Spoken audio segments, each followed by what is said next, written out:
you for joining me for this extended version of God, Law, and Liberty. And today, what I want to do is take a look quickly at a verse of Scripture that I think we pass over too quickly, and it's about the sons of Issachar. We find in 1 Chronicles chapter 12, verse 32, that they are described as men who had an understanding of the times to know what Israel should do. In other words, if we don't understand our times, understand the climate of opinion in which we are living, if we don't understand the prevailing thought patterns of the world and of its leaders, we as Christians will not know what to do. And my own experience is I spent 20 plus years directly engaged in politics with no understanding of the times apart from simply a moralistic perspective on the particular things that were taking place, and really had no idea what to do to stop the flood from continuing in a particular direction. And in fact, the flood didn't stop despite my efforts to do so. And it's because I didn't understand the times. Now let me explain what I'm talking about today and run over a few years of history with you to give you a feel for the nature of our times that if we don't grasp, we won't know what to do as citizens when we look at who to vote for, when we look at legislation, when we serve in political offices or appointed offices, and when we preach from our pulpits. And I want to begin with some comments from this book. I've mentioned it many times. It's a wealth of information, and I want to put it, though, in a Christian perspective. It talks about here Newton and his discovery of the universal law of nature. And here's what he wrote. Newton, this is Carl Becker, more than any other man, banished mystery from the world by discovering a universal law of nature. Now, what is he speaking of? Remember, I've spoken in my little short Jots and Tittle podcast about the wisdom and knowledge and the riches of wisdom and knowledge that are found in our acknowledgement of the mystery of God, of the Father, and of Christ. And he's saying that Newton, by discovering this universal law, banished the concept of mystery. He demonstrated that the universe was rational and intelligible through and through, and capable, therefore, of being subdued to the uses of men. Now, he doesn't say that that was Newton's purpose, but he said it became a philosophy, even as in Becker's day, the 1930s, Darwin became a philosophy that men began to carry forward into every social sphere. So as a result of this carried over, as I've mentioned, into our thinking about civil government and how we construct a civil government. So he writes this about John Locke and his epoch-making book, An Essay Concerning Human Understanding. What Locke aimed at, no doubt, what the 18th century acclaimed him for having demolished, was the Christian doctrine of total depravity, a black spreading cloud which for centuries had depressed the human spirit. For if, as Locke maintained, the mind at birth was devoid of implanted and ineradicable ideas and dispositions, in other words, if what it says in Romans is not true, then the mind of man could begin to conform itself to what it found in nature, and by what it found in nature, conform its institutions.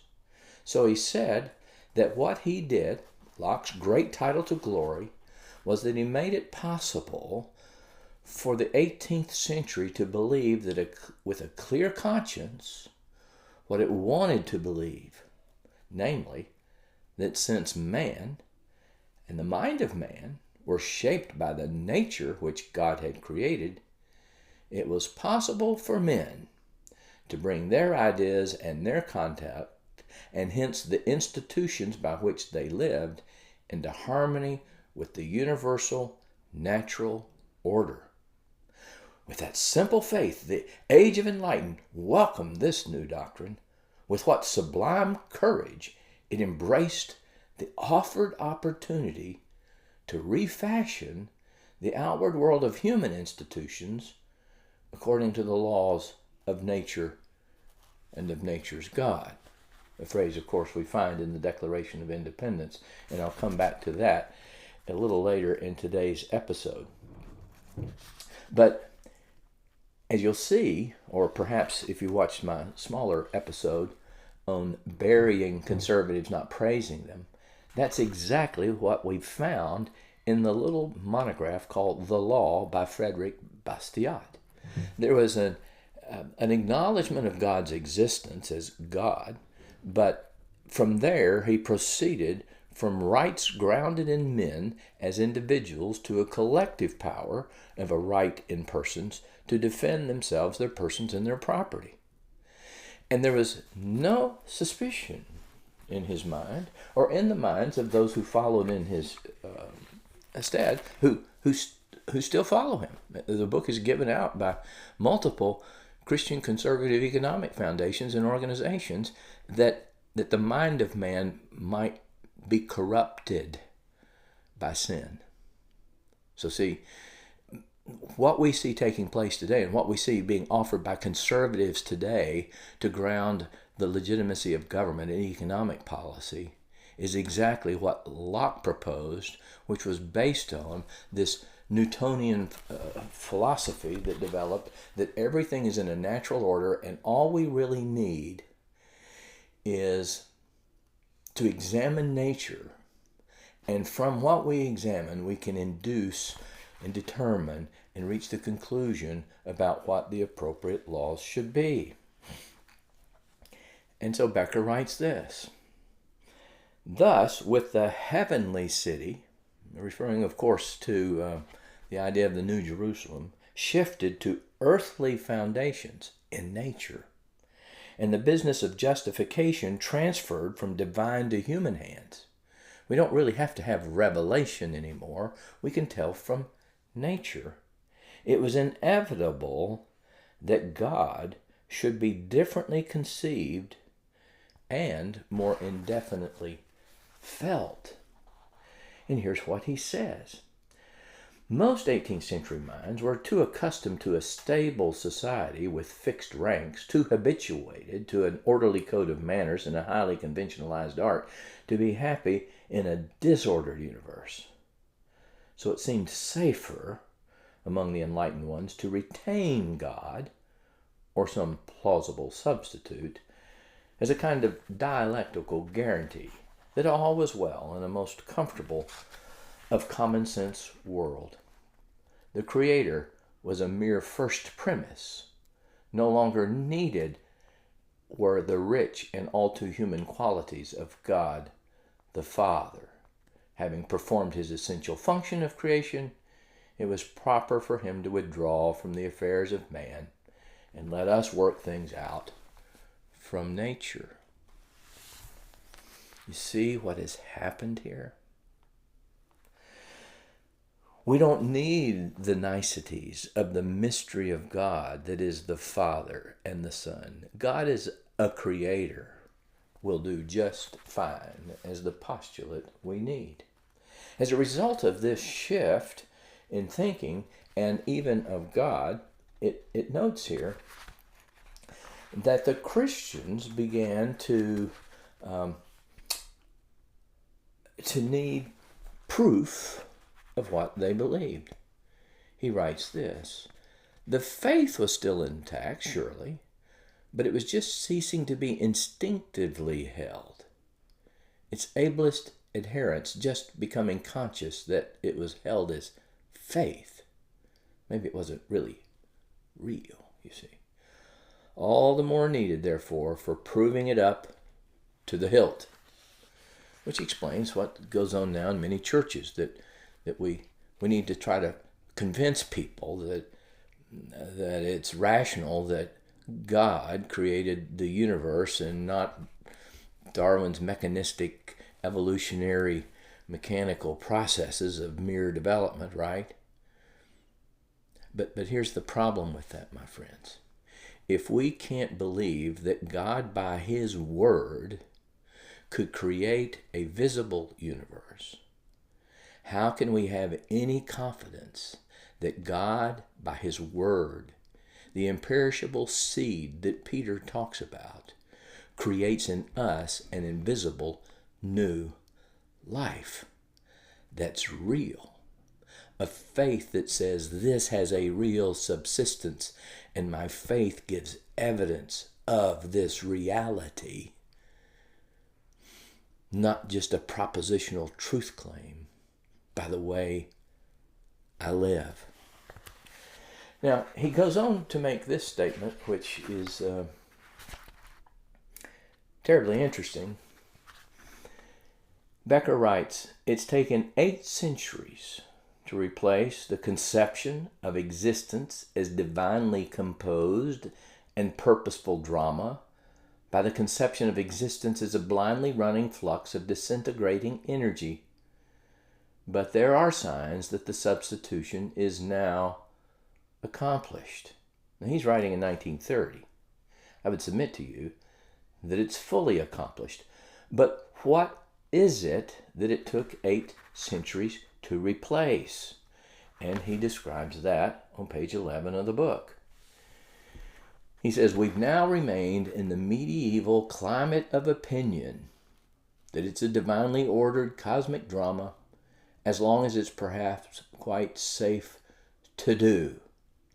Let us then descend to an atmosphere in which, since it's charged with a richer factual content, the stuff of the material world that we can touch and taste and smell and manipulate, so that we can breathe with greater ease and greater comfort. We're no longer hemmed in by this God." Now, let me take this to our American founding and suggest some things to you that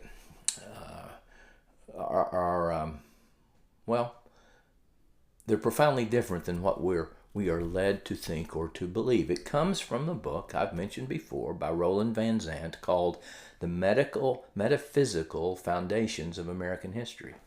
And he's talking about here the metaphysic, the understanding of the nature of being that led to the United States. Okay? Now, the metaphysic of today, the understanding of being, is, well, we don't really even know where it came from, and it really doesn't matter. And eventually, perhaps, we'll begin to understand it. But it's not God. It's not this medieval conception of an ordered drama in which there are distinctions of nations, but yet still a unity, you see. And here's what he writes. "The inception of American history that we take for granted, the Declaration, the Revolution, the assumed birth of," and now he quotes the Declaration, "free and independent states, depends on our taking for granted a whole new world of meaning, of metaphysics, see, of cosmology, that had been fully devised previous to the actual inception of these events." He's referring here to this Newtonian philosophy that all we need is nature, see, and we can just study nature. We don't need anything but a God to get us an existence, but after that, we can just apply our reason, which is no longer fallen. See, that's the beautiful part about Locke, right? And we can work this thing out by ourselves.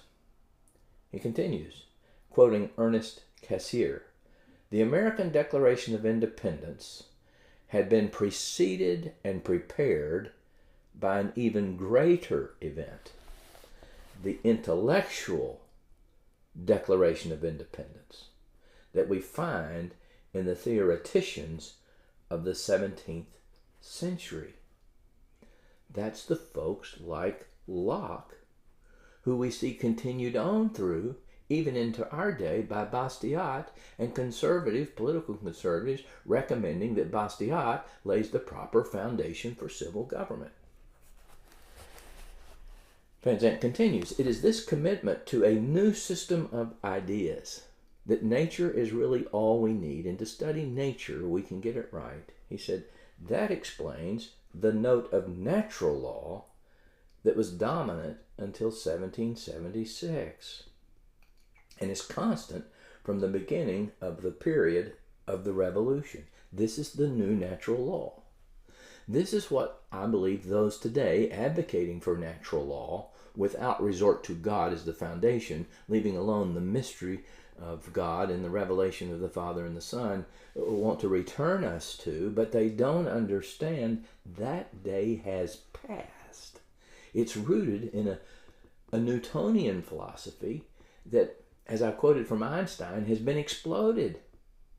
That no inductive reasoning can lead to fundamental concepts of physics or anything else. He continues.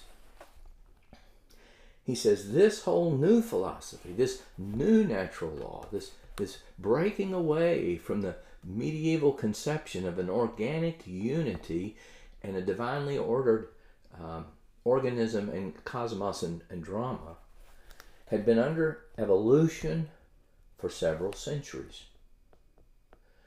With the colony's declaration of independence, he says, the last tie that bound them to the British Empire had been forsworn, and then he adds this, and also their last tie with what they conceived to be the whole medieval conception of society.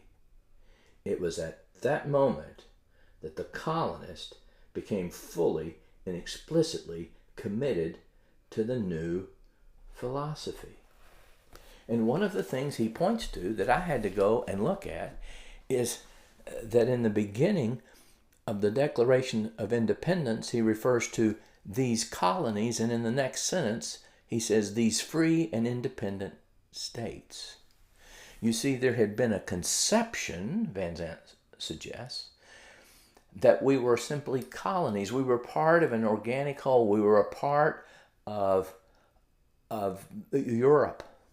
We might still be a part of this medieval conception of a divinely set drama and cosmology and organic unity. But no, we were not really colonies. We were free and independent states.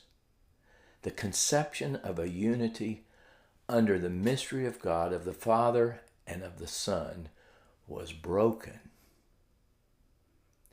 And it having broken, we have now descended into nihilism, that there is no nature to anything except that which we ascribe to things by our linguistically agreed upon terminology.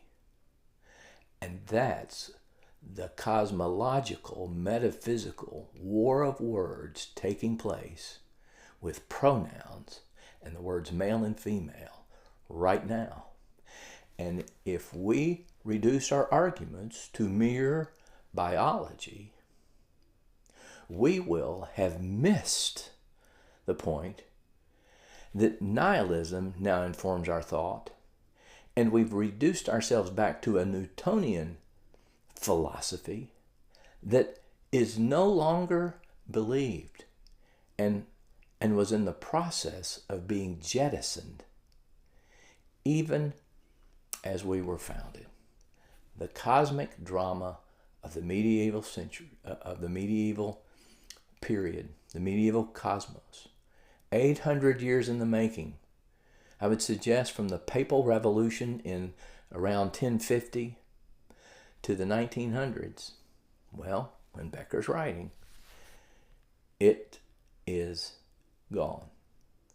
And the sons of Issachar need to understand that and take that into consideration when they look at how to engage in the public square and in matters of law and public policy. Thanks for listening.